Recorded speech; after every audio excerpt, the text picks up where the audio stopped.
Jumpa lagi dengan saya Bagawan Kinayungan di Kalangan, arena informasi dan informasi yang mengedukasi.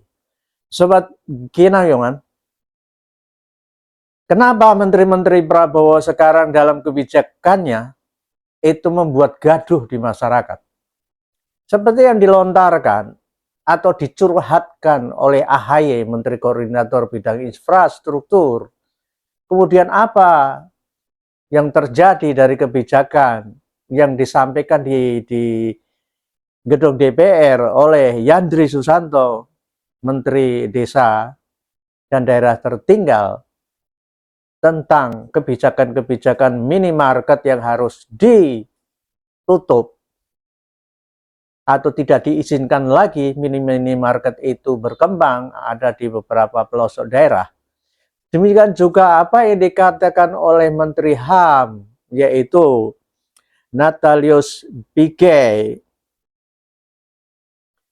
tentang maraknya begal dan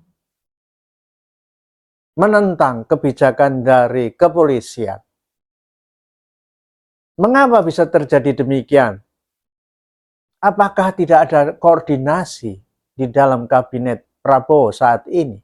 Lalu apa fungsi dari sekretaris kabinet itu yang zaman Jokowi dipegang oleh Pramono Anung, yaitu yang sekarang menjadi gubernur DKI? Apakah tidak mampu sebagai sekretaris kabinet itu untuk mengkoordinir atau menjembatani dari masing-masing menteri itu atau menjaga kebijakan-kebijakan di dalam pemerintahan? Simak videonya. Collaborate, betul ya? Temanya nih kan, kolaborasi. Ini sering banget kita gunakan kata-kata ini, sinergi kolaborasi. So what? Masalahnya sekarang terlalu sering, termasuk di birokrasi, antar kementerian dan lembaga itu seperti ada sekat-sekat, seperti ada barriers, ego. Yang paling sering tuh ego. Nggak ada yang salah, tapi pokoknya gue dulu, gue lebih penting, gue harus lebih banyak anggarannya. Padahal tujuannya sama. Makanya ketika kemudian mungkin di masa lalu ada pembangunan infrastruktur dan tidak saling terhubung satu sama lain, mungkin saja karena tidak bicara satu sama lain.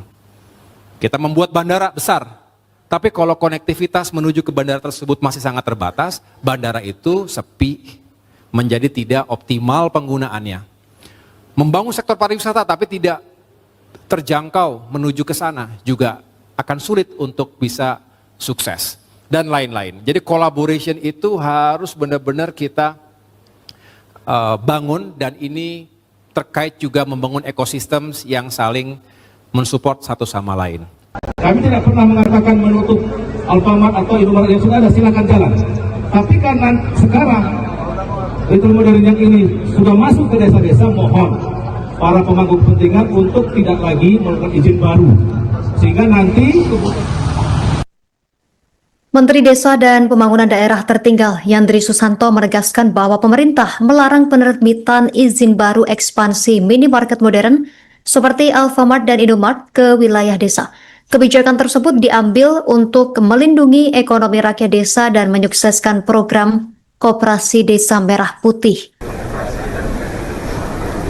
Saya tidak membolehkan orang ditembak tanpa melalui prosedur dan proses hukum yang jelas. Tidak boleh begal ditembak langsung di tempat. Kata-kata tembak langsung di tempat bertentangan secara prinsipil dengan hak asasi manusia. Kalau bisa, dalam prinsip hukum internasional, orang yang melakukan kekerasan dan tindakan kekerasan termasuk teroris wajib ditangkap.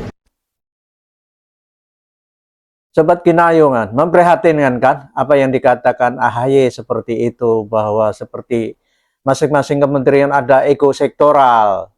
Kemudian dari Yandri Susanto, Menteri Desa, yang tidak mengizinkan lagi atau mengusulkan agar minimarket yang ada di daerah-daerah itu tidak dapat izin lagi. Dan faktanya ada di Nusa Tenggara Barat. Itu 25 minimarket ditutup oleh pemerintah daerah. Apa dampaknya? Terjadi pengangguran-pengangguran dari para stafnya. Kalau ditutup, kenapa dulu diizinkan? Karena dianggap perizinannya tidak tepat.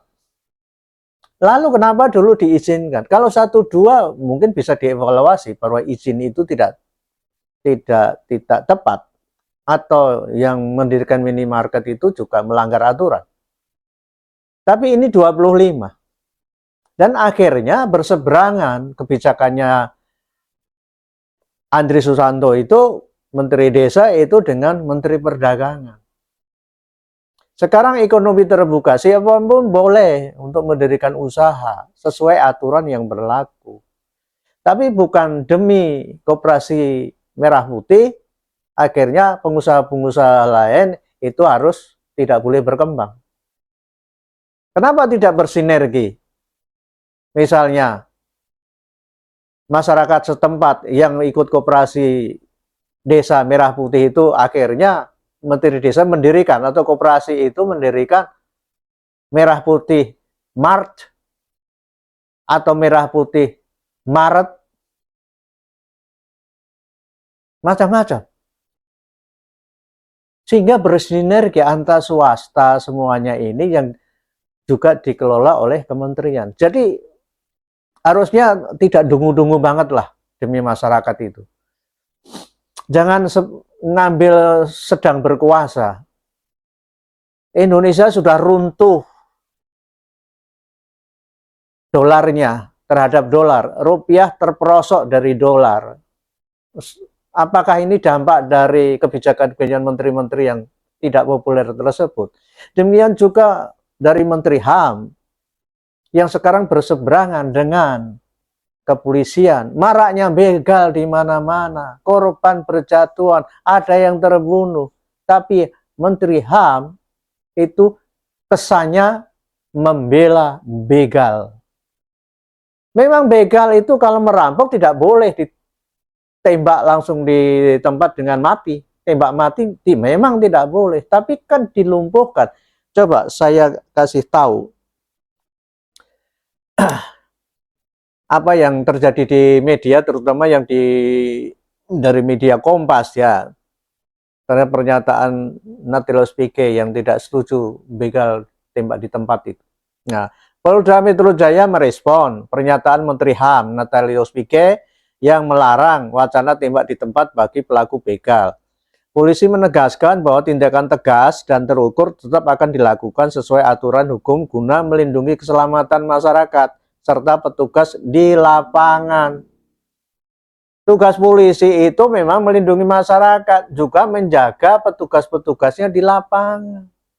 Sudah ada beberapa, Pak Pigai, polisi mati di jalan karena dibacok begal. Banyak korban sudah. Sekarang marak geng motor yang berani melawan polisi. Masa polisinya hanya pakai pentungan? Nah, ini yang perlu dicermati oleh menteri-menterinya Prabowo.